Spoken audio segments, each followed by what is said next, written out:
दिखाई देने वाले कान खोल के सुन, बाबा साहब के संविधान में नहीं, बाबा साहब के संविधान में स्वतः व्यवस्था है जिसको हमने पढ़ा। आर्टिकल 330 से 42 तक क्या कहता है? व्यक्ति को हिस्सेदारी समूह को है, वर्ग को है, और बाबा साहब ने हमको वर्ग में तोड़ा, हर जातियों में टुकड़े टुकड़े होकर राज करना चाहते हैं। मैं बड़ा 92-94 साल का हो गया, मैं सवेरे से देख रहा हूँ कि मेरी नौजवान पीढ़ी युवा किधर जा रहे हैं। हमारे पुरखे अच्छे थे, बेकार भोगी, अछूत पड़ा भोगा। और मेरे वो दिन याद है कि राजस्थान में 50 की जब लिस्ट तैयार हुई तब जमात शेड्यूल कास्ट में था, मैं तर शेड्यूल कास्ट में था, बाकी बड़ा उम्मीदवार नहीं थी। और हम जैसे आदमियों ने उस जमाने में लड़ाई करके 56 में हम शेड्यूल कास्ट में शामिल हो गए, आप सूची उठा करके, और हमने प्राप्त किया। और आने वाली और एक बीमारी और रही कि शिक्षा जरूरी थी, इसलिए पहली पीढ़ी जो सर्विस की 30 साल की होती है वो बेकार गई, तैयारी में गई। और दूसरी पीढ़ी ये जो चेहरा दिख रहा आजादी के बाद में डाइवर्ट कर दी। जब भारत का संविधान ही वर्गीय प्रतिनिधित्व की बात करता है और वर्गीय प्रतिनिधित्व के बहुमत से प्राइम मिनिस्टर और मुख्यमंत्री बनना चाहिए, और ये पार्टी डाइवर्ट करके ही तो हमारी हत्या कर दी। इसको गहराई से आपने समझा नहीं है। संविधान सभा की डिबेट को पढ़िए, संविधान को पढ़िए। हमने संविधान को नहीं पढ़ा। दुर्भाग्य तो यह है कि भारत में प्रजातांत्रिक व्यवस्था में वर्गीय प्रतिनिधित्व है, न कि जो है पार्टी प्रतिनिधित्व है। हमने जड़ को नहीं खोजा। संविधान सभा की डिबेट को जब तक नहीं पढ़े, आज कहां से पार्टी कर रहे हैं। पार्टी अपना घोषणा पत्र जारी कैसे करती है भारत के संविधान के खिलाफ? और मूल घोषणा पत्र है पार्टी का भारत कि हर नागरिक का जो है ना वो भारत का संविधान है और उसकी ओर लेता है, और भारत के संविधान को मानता तभी वो नागरिक है और तभी वो हिंदू है या मुसलमान है या ये धार्मिक है। हमने भारत के संविधान को नहीं पढ़ा गया, रोना इस बात का है। और भारत का संविधान पढ़ लेते तो हम राज कर लेते। भारत के संविधान में पाखंडवाद नहीं है, रूढ़िवाद नहीं है, विज्ञानवाद है। और विज्ञानवाद की वजह 77 साल में हम कहां चले गए? जो हमारे देश का बाबा ने 42 में पूरे देश को पानी देने का नहरों का योजना बनाई, आज ये बंदरों की योजना बना रहे हैं और हमारी हत्या कर रहे हैं। किधर जा रहे हैं? गहराई से अध्ययन करो और 10-20 आदमी बैठो, 5-10 दिन क्लास में हो बाकायदा, और उसके बाद में रास्ता बना। आप एक्सपोज करोगे तो उनको उनकी आय आप खोलेगी। ओके, हमको पीछे जाना पड़ेगा। बाबा साहब ने पूरा पैक्ट किया, पूरा पैक्ट को गाड़ी निकालते हैं, लेकिन हमको ये पता नहीं है पूरा पैक्ट किसके बीच में। पूरा पैक्ट गांधी और अम्बेडकर प्रतिनिधि थे, असल में difference class versus upper class के बीच में हुआ, सवर्णों के रक्षकों के बीच में, मनु के और भारत के संविधान के बीच में हुआ। आज मनु हावी हो गया जो 3% है, और हम 97% जो भारत के संविधान को मानने वाले हैं वो टुकड़ों में बटे हुए हैं। चुनाव लड़ा, आप इतिहास को याद करो। उस इंसान ने क्या कहा था कि पहला रिश्ता खून का है और दूसरा जाति का, तीसरा धर्म का है, और हम मूलवंशी हैं।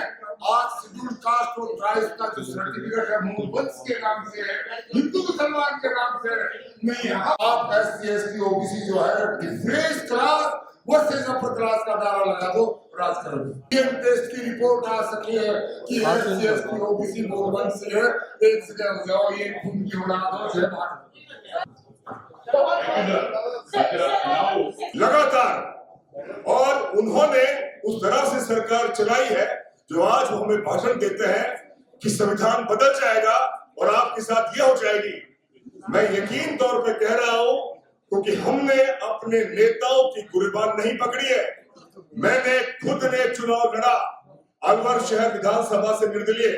आप सोचिए, ये समाज बड़ी बड़ी बात करेगा आपसे कहकर कि हम सत्ता परिवर्तन करेंगे, बड़े बड़े ग्रुप बनाएंगे, बड़े बड़े संगठन बनाएंगे, लेकिन उसके जो मूल बात है कि हमारे अंदर ईमानदारी का जरा सा भी मात्रा बहुत कम बचा है। हम अपने आप को, आर्थिक संपन्नता की बात बहुत दूर की बात है, हम एक दूसरे का सपोर्ट नहीं करते। मैं कह रहा हूं कि गौतम जी ने कहा कि मेरा जितना मीडिया सेटअप नहीं है, हो सकता है आपका हो। जनाब, मीडिया इस देश में जब सोशल मीडिया का झुंझुना हमारे हाथ में आया तो मेरे जैसे पत्रकार तो पिछले 20 सालों से बेहतरीन रिपोर्टिंग कर रहे थे। हिंदुस्तान टाइम्स से लेकर टीवी, दैनिक भास्कर, जन टीवी, विविध भारती, तमाम जगह पर मैंने काम किया। अब आप तो मेरे हाथ में डेमोक्रेटिक भारत में उसका संस्थापक हूँ और उसका फाउंडर हूँ, उसका संपादक हूँ। तो मैं कह रहा हूँ कि यहाँ पर हमारे उद्योगपति बैठे हैं।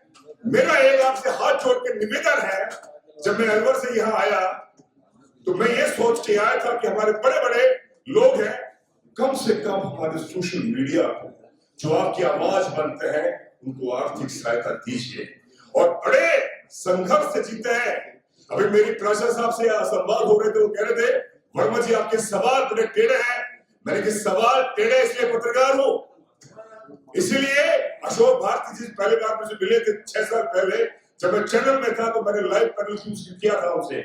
मेरा सवाल यह है कि हमें 1-1 रुपया 2-2 रुपए करके मेरे जैसे जो आज कोट पहन के बैठा है उसको भी हम दान करें।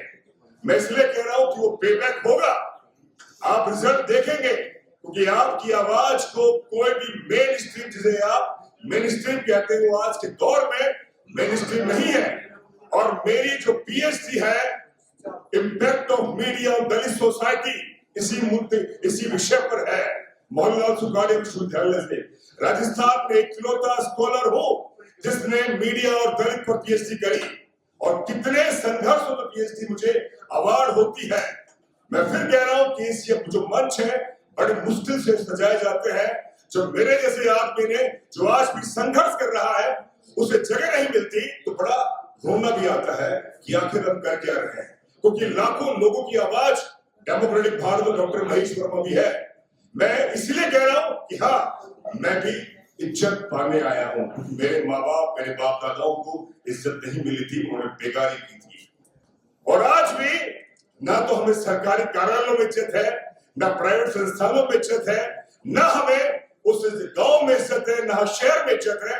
तो मैं कह रहा हूं कि इस जगह भी हमें इज्जत मिले, इसीलिए हम चाहते हैं कि हम सशक्त बने। इसलिए पहले हमारा इंट्रोडक्शन होता, संवाद होता, तो मुझे लगता कि शायद मैं साहब को जानता हूं, उन्हें जानता हूं, और जिंदगी के दौर में अगर हम किसी टकराते तो लगता कि हाँ, हम एक दूसरे से वास्ता रखते हैं। तो मेरा ईमानदारी यह है आखिरी में कि हमें वाकई अगर बड़े विजन के लिए काम करना है तो मेरा आपसे हाथ जोड़कर है कि हमें ईमानदार बनना पड़ेगा। ये चुनाव आएंगे, चले जाएंगे, सरकारें आएंगी, चले जाएंगी। हमारे चैनल बहुजन दस्तक को लाइक, शेयर, सब्सक्राइब देखना मत भूलिएगा। जय भीम, जय भारत, जय संविधान, नमो बुद्धाय। धन्यवाद। चैनल आर्थिक समस्या से गुजर रहा है। अगर आप बहुजन समाज में बाबा साहेब आम्बेडकर और तथागत बुद्ध की विचारधारा को अधिक से अधिक लोगों तक पहुंचाना चाहते हैं तो हमें आर्थिक सहयोग प्रदान करें, ताकि हम अपने चैनल के माध्यम से देश विदेश में समता, बंधुता, एकता और संवैधानिक अधिकारों को ज्यादा से ज्यादा लोगों तक पहुंचा सकें। आप अपनी सहायता राशि नीचे लिखे खाते में जमा करा सकते हैं। खाता धारक गौतम रत्ना, खाता संख्या 316957685651, IFSC कोड SBIN 0060336, बैंक भारतीय स्टेट बैंक। आप हमारे बैंक खाते का विवरण स्क्रीन पर भी देख सकते हैं। जय भीम, जय भीम। मैं गौतम रत्ना आपका बहुजन फिल्म प्रोडक्शन में स्वागत करता हूं, और आप हमारे प्रोडक्शन हाउस के अंदर अपना कैरियर बना सकते हैं as a film director, as a producer and actor and actress and editor and cinematographer also. अगर आपको फिल्म से रिलेटेड कुछ भी प्रोजेक्ट आपको बनवाना है तो हमारे पास में पूरा सेटअप है, जिसमें फिल्म कैमरा है, शूटिंग लाइट्स है और एडिटिंग है। सारा A to Z एक ही जगह पर आपको हमारे यहाँ पर मिल जाएगा। तो दोस्तों, आप हमें कांटेक्ट कर सकते हैं हमारे नंबर्स पर 9810085714।